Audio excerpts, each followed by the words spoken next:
ഈശോയിൽ പ്രിയപ്പെട്ട കൂട്ടുകാരെ, നമസ്കാരം. ഡിസംബർ 25 നമ്മൾ ലോകം മുഴുവൻ ക്രിസ്മസ് ആഘോഷിക്കുന്ന ദിവസം. എന്താണ് ഈ ക്രിസ്മസ്? ലോകത്തിന്റെ രക്ഷകനായ നമ്മുടെ ഉണ്ണീശോ പിറന്ന ദിവസമാണ്.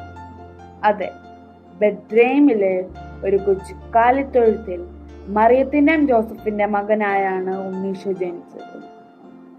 ദൈവം തന്റെ സ്വന്തം പുത്രനെയാണ് നമ്മുടെ രക്ഷയ്ക്കായി ഭൂമിയിലേക്ക് അയച്ചത്. അതുകൊണ്ട് തന്നെ ആ പുണ്യ ദിവസത്തിന്റെ ഓർമ്മയ്ക്കായി ഓരോ ക്രിസ്മസിലും നമ്മൾ സ്റ്റാർ വെക്കും, പുൽക്കൂട് ഒരുക്കും, ക്രിസ്മസ് ട്രീ ഒരുക്കും, കേക്ക് മുറിച്ചാണ് നമ്മൾ ക്രിസ്മസ് ആഘോഷിക്കുന്നത്. കൈനിറയെ സമ്മാനങ്ങളുമായി വരുന്ന സാന്റാക്ലോസ് അപ്പൂപ്പനെയും ക്രിസ്മസ് കാലത്ത് കാഴ്ചയ്ക്കാണ്. ശത്രുക്കളെയും പോലും നമ്മെ സ്നേഹിക്കാൻ പഠിപ്പിച്ച ദേവപുത്രനെയാണ് ഓരോ ക്രിസ്മസ് ദിനങ്ങളിലും നമ്മെ ഓർമ്മിപ്പിക്കുന്നത്. ദേവപുത്രൻ കാണിച്ചു തന്ന വഴികളിലൂടെ പരസ്പരം സ്നേഹിച്ചും സഹായിച്ചും നന്മ ചെയ്തും നമുക്ക് മുന്നേറാം. സൽപ്രവൃത്തികൾ ചെയ്തും നന്നായി പ്രാർത്ഥിച്ചും നമ്മുടെ ഹൃദയമാകുന്ന പുൽക്കൂട്ടിൽ ഈശോയെ വഴിവേൽക്കാം.